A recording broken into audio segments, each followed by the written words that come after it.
The conference room smelled like cheap coffee and overconfidence. I stood just outside the glass door, watching her through the pane. She was holding court like she always did, flashing her fake smile, swirling a pen in her fingers, leaning back in the chair, like it was a throne, and everyone else was an audience. Rachel, one of the assistants, said, nudging the door open for me. I stepped in. For a moment, everything paused. Her eyes met mine. They widened just for a flicker, then narrowed. She crossed her legs and leaned back, smirking. "Well, look who finally showed up," she said. "You could have saved us all time if you just admitted what you did." I said nothing, because I didn't come here to argue. I came here with someone who knew exactly what to say. My attorney Claire stepped in behind me, calm and controlled. She wore gray neutral surgical. She set her leather case down on the table with a quiet authority that made the room take a breath. "Ms. Harris," Claire nodded at her. "We'll be responding to your claims today, starting with the cease and desist. You should have received it by email, but we've brought a physical copy just in case." The smirk melted. "What?" She blinked. I pulled out a chair and sat. Claire slid a stapled set of documents across the table. She didn't touch them, just stared at me. "You brought a lawyer?" I leaned forward. "You brought lies." She laughed. Too loud. It echoed off the windows. "This is pathetic. You think you can scare me with paperwork?" Claire didn't blink. "No, Ms. Harris. We think the truth already has. 3 months ago, I'd have sat in this same room, silent, nervously twisting my hands, praying someone would believe me. Not now. Now I had proof. I had legal standing. I had time-stamped files and signed emails. I had everything she thought I was too passive to gather. She had underestimated me, and now she was about to realize the cost. Because I didn't just walk in with a lawyer. I walked in with every receipt she thought I was too quiet to keep. I wasn't always silent. There was a time when my name was on the email threads, the business cards, the meeting invites. A time when people in our office asked me the questions, not her. A time when I helped build everything she now pretends she created alone. We co-founded the company together. At least that's what I thought we did. Her name is Monica Harris. We met 12 years ago at a marketing seminar. She was bold, fast-talking, charming, in a way that made people lean in. I was quieter, more strategic, good at making systems work behind the scenes. We were opposite energies, but it worked. I grounded her. She gave our ideas voice.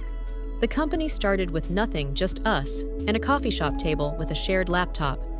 We pitched small clients, did free work for exposure, built a reputation slowly, carefully.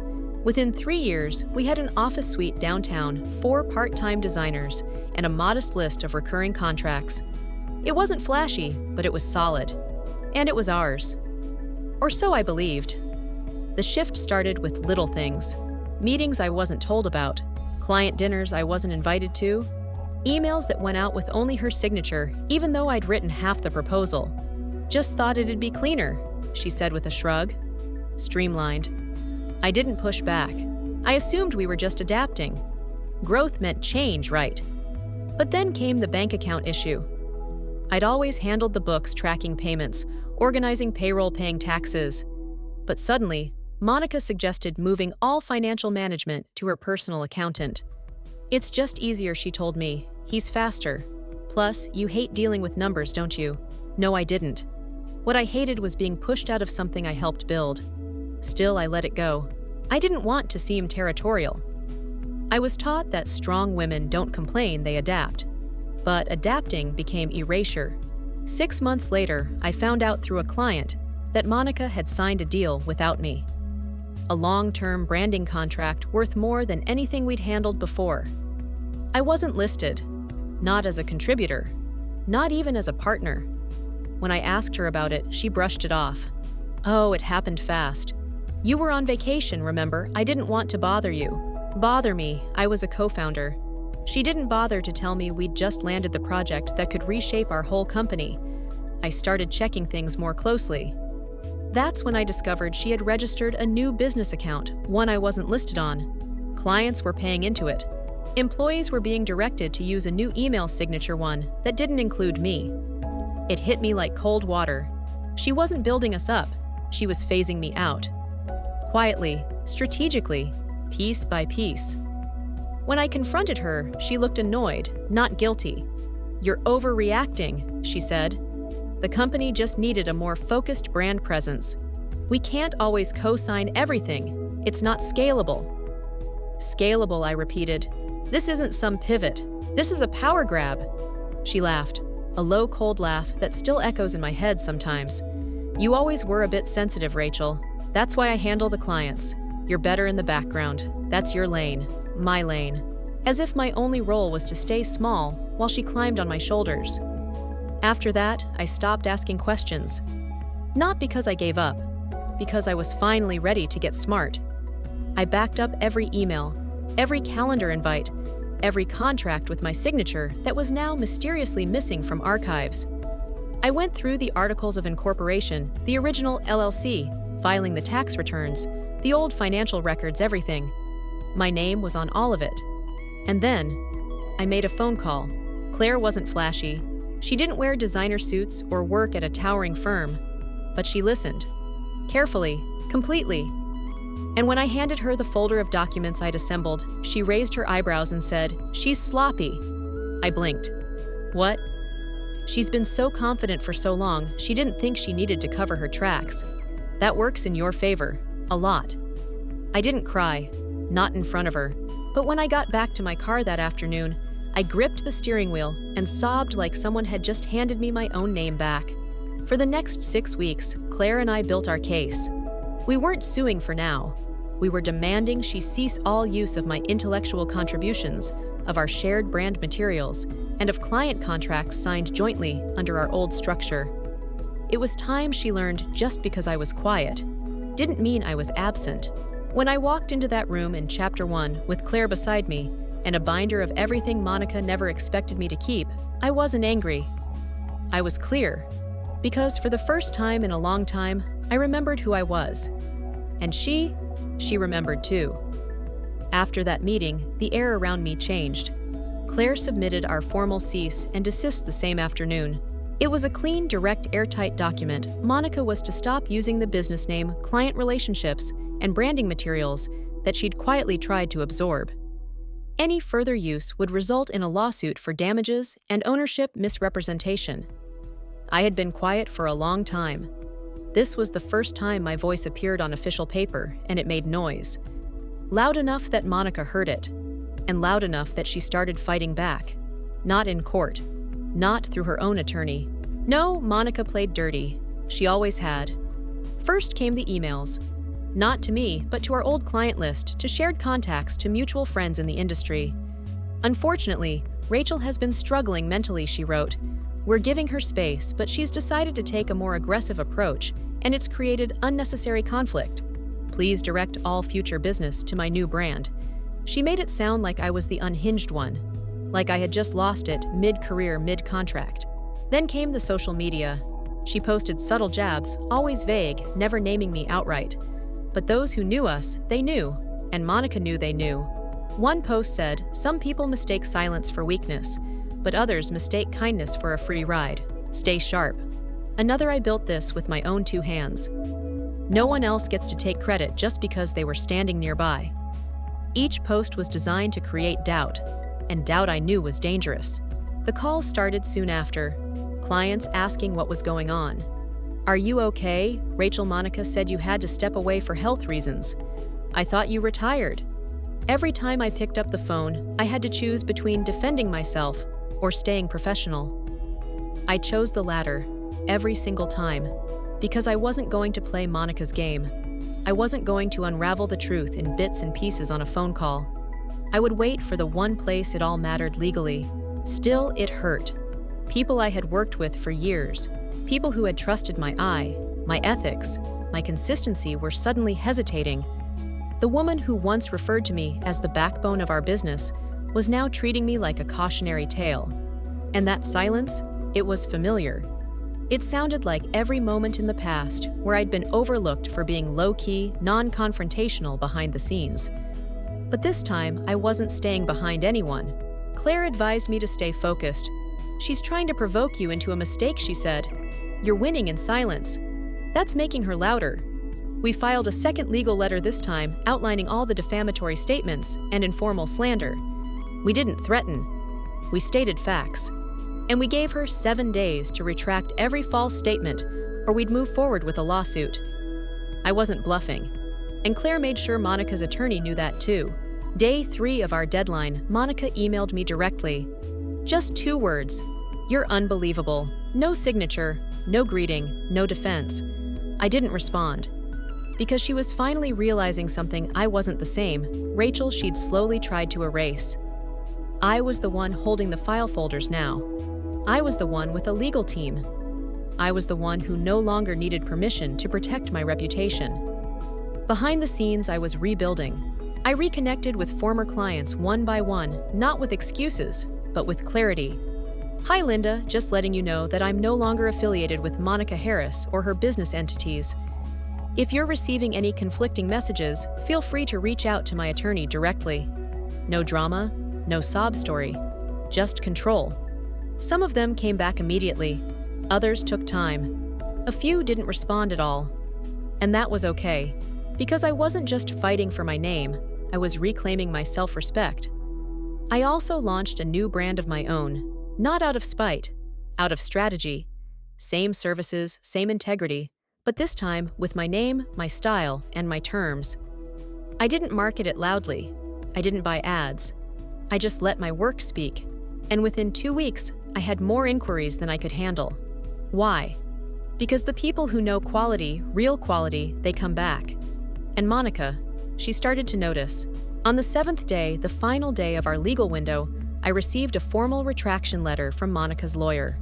Thin, cold, begrudging, but complete. She was backing down, publicly and legally. She agreed to remove all false statements, cease all use of our previous brand identity, and confirmed she would no longer attempt to represent any work that had once been mine. It wasn't an apology, but it was submission, and it was signed. That night, I poured myself a glass of wine and stood in my office. I didn't celebrate. I didn't post anything online. I didn't make an announcement. I just looked at the framed business license on my wall with my new brand, my new name, my new chapter. She tried to bury me in silence, but I grew roots instead. I should have known Monica wouldn't walk away quietly. After her forced retraction, I thought she'd go dark for a while, maybe lick her wounds, maybe move on. But Monica didn't like losing control, and she especially didn't like losing it to someone she'd trained the world to overlook. So 3 weeks later, I got the letter, delivered by certified mail, stamped with her new lawyer's name. It was a counterclaim. She was suing me. According to the documents, Monica claimed I had defamed her reputation, benefited unfairly from her brand's market positioning, and this one made me laugh, harmed her emotionally and financially through intentional sabotage. Claire raised an eyebrow when she finished reading the letter. "She's playing offense to mask her loss," she said. "This isn't about legal standing. This is ego, plain and simple." Still, we took it seriously. Claire drafted a formal response. We filed a motion to dismiss and counter-submitted an evidence brief, all of Monica's social media posts, misleading emails, recorded calls with clients confirming she misrepresented ownership, and the pièce de résistance, a copy of the original LLC agreement, with both our names clearly listed as equal co-founders. And then we waited.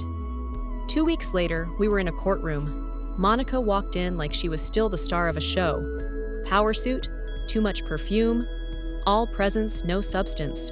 She had a new attorney, a young man with perfect teeth and not enough experience to recognize when his client was walking into a buzzsaw. I sat 2 rows behind Claire, watching quietly. As the judge entered, I whispered to myself, "Stay calm. You've already done the work. Let the truth do the talking." Monica's attorney opened with flair. He painted her as the visionary behind the company, claimed I had latched on early and then grown resentful when she outgrew the original model. He spoke of duplicated branding, confused clients, and irreparable harm. It was all very dramatic and very hollow. When it was our turn, Claire stood with quiet confidence. She didn't insult Monica. She didn't raise her voice. She just showed the facts. Email threads with Monica acknowledging me as co-founder. bank transfers labeled 50-50 payout, a signed brand agreement with my handwriting in the margins, and a voice message verified time-stamped where Monica said Rachel doesn't get it. I'm phasing her out slowly. She won't even notice until it's done. The room went still after that. Even Monica's attorney looked rattled. The judge leaned forward, frowning. "Ms. Harris," he said, turning to her directly, "is there any portion of the LLC agreement you're disputing?" She blinked. "Well, we had verbal understandings. Things changed. Did those changes ever appear in writing?" No, she admitted, quiet now. Then the court recognizes the original filing as valid. 30 minutes later, the gavel came down. Her suit was dismissed with prejudice, which meant she couldn't refile. She couldn't appeal. It was done. The judge also issued a formal warning: if she continued defamatory actions, legal sanctions could follow. I felt the air return to my lungs, not because I'd won, but because someone in authority had finally seen what she was. Not charming, not clever, just calculated and caught. Outside the courtroom, Monica tried one last time. She followed me down the hall, heels clicking too fast. "Rachel," she called. "You didn't have to do this."